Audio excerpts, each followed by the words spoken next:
તો ગેસ એજન્સીઓને commercial supply બંધ કરવા માટે સૂચન કરવામાં આવ્યું છે। આજ રાતથી અથવા તો આવતીકાલથી બંધ થવાની સંભાવના વ્યક્ત કરાઈ છે। હોટેલ રેસ્ટોરન્ટ એસોસિએશનના પ્રમુખનું મોટું નિવેદન સામે આવ્યું। તેમણે કહ્યું કે બજારમાં કોમર્શિયલ ગેસ સિલિન્ડર બંધ કરવાની સૂચના છે।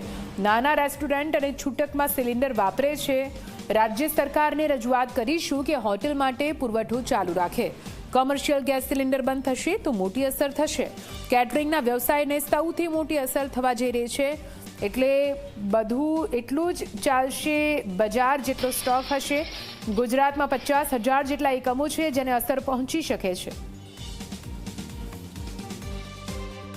આયુસીના હેડના સચિન ખુરાના જોડે બી વાત થઈ।